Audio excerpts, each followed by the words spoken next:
இயேசு கிறிஸ்துவனுடைய நாட்களில், அதாவது 2000 வருஷத்துக்கு முன்னாடி பரிசேயர்கள் எல்லாம் எதிர்பார்த்தது என்னன்னா, அவர் வந்து நமக்கு மேலே கொடுமை செய்கிற இந்த ரோம ராஜ்யத்தை அழித்து அவர் தன்னுடைய ராஜ்யத்தை ஸ்தாபிப்பார், ரோமர்கள்லாம் செதற போகிறாங்க, மேசியா வருவார் அப்படின்னு நினச்சிட்டு இருந்தாங்க. ஆனால் நம்முடைய ஆண்டவர் வந்தது எதுக்குன்னா, வெளியில் டிரான்ஸ்ஃபர்மேஷனுக்காக முதல்ல அவர் வரல. அவர் வந்தது மனிதனுடைய உள்ளான குணாதிசயங்கள் மாற்றப்பட வேண்டும் என்பதற்காக.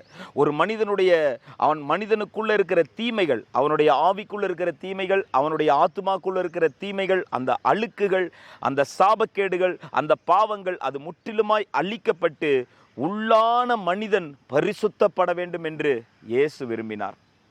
அதற்காக தான் அவர் சிலுவை எடுத்து ரத்தம் சிந்தினார். அவர் சிந்தின ரத்தத்தினாலே முதல்ல டிரான்ஸ்ஃபர்மேஷன் எங்கே வருது? உள்ளுக்குள்ளே வருது, நமக்குள்ளே டிரான்ஸ்ஃபர்மேஷன் வருது. அவங்க வெளியே பார்த்துருந்தாங்க பரிசேயர்கள், எங்கே ஒரு மேசியான எங்களுக்கு ஒரு அடையாளத்தை காமிங்க பார்க்கலாம், ஏதாவது ஒரு பெரிய ஏதாவது ஒன்று செஞ்சு எங்களுக்கு அடையாளத்தை காமிங்கன்னாரு. ஆண்டவர் அவங்களுக்கெல்லாம் காமிக்கவே கிடையாது. ஏனென்றால் அவர் உனக்குள்ள தேவனுடைய ராஜ்யத்தை கொண்டு வர வேண்டும் என்று விரும்பி இறங்கினார்.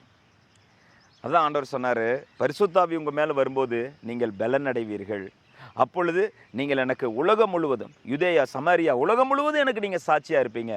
பரிசுத்தாவியானவர் உள்ளே வரும்போது முதல்ல வருவது வெளியில் வருகிற மாற்றத்தை விட நமக்குள்ளே வருகிற டிரான்ஸ்ஃபர்மேஷன், நமக்குள்ள ஒரு பெரிய மாற்றம் வரும், நமக்குள்ள ஒரு பெரிய ஆவிக்குரிய மாற்றத்தை தேவன் கொடுப்பார்.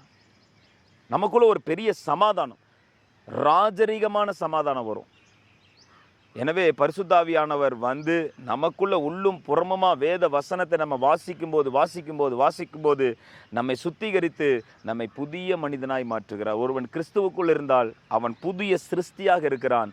அவனுடைய குணாதிசயங்கள், அவனுடைய பேச்சுக்கள், அவனுடைய நடை, அவனுடைய சகல காரியங்களிலும் கிறிஸ்து தொடுவர்.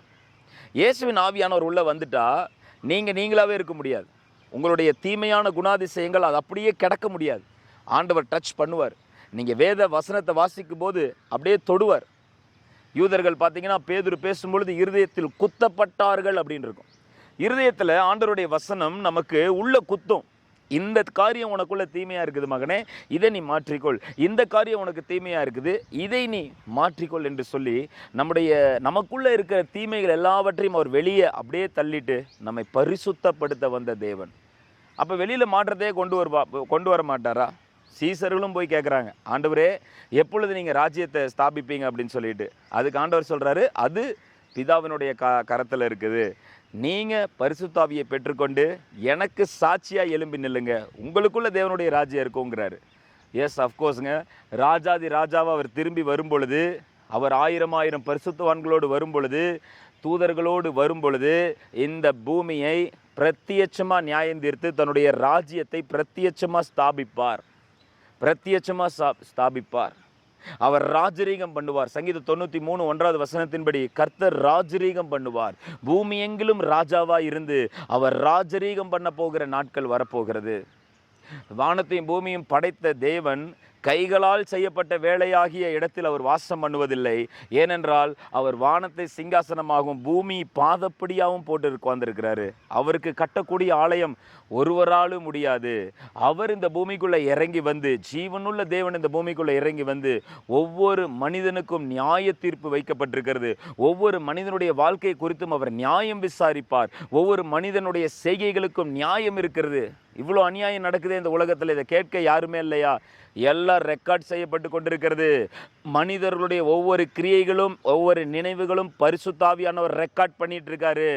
அவர் வந்து கண்டிப்பா நீதி நியாயாதிபதி நியாயம் விசாரித்தே தீருவார். ஒரு நாள் எல்லாரும் நியாய தீர்ப்புக்கு முன்னாடி வந்து நின்றுதான் ஆக வேண்டும்.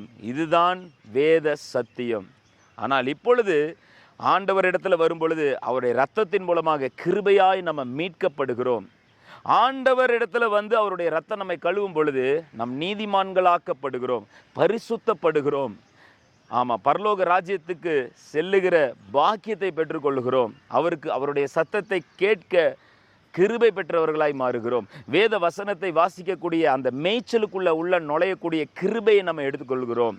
அதனால தான் கர்த்தருடைய வேதத்தில் இரவும் பகலும் தியானமாய் இருக்கிற மனிதன் பாக்கியவான். அவன்தான் பாக்கியவான். அவனுக்கு உண்டாகிற ஆசீர்வாதங்கள் நிலையான ஆசீர்வாதங்கள்.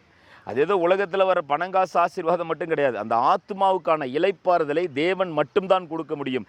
எந்த ஒரு சாதனையும் எந்த ஒரு வெற்றியும் கொடுக்க முடியாததை இயேசுவானவர் தன்னுடைய ஆவியினாலே நம்முடைய ஆத்மாவுக்கு இளைப்பாறுதல் தருவார். நமக்கு ஒரு பெருமை உள்ளவர்களாக நம்மளை மாற்ற விரும்பலை. நம்ம கஷ்டப்பட்டு உழைச்சி சம்பாதிக்கிறோம், அதன் மூலமாக மேலே வர்றோம். நம்ம என்ன நினைப்போம், நம்ம கஷ்டப்பட்டோம், நான் கஷ்டப்பட்டேன், நான் சம்பாதிச்சிட்டேன், நான் மேலே வந்துட்டேன். அப்படி கிடையாது.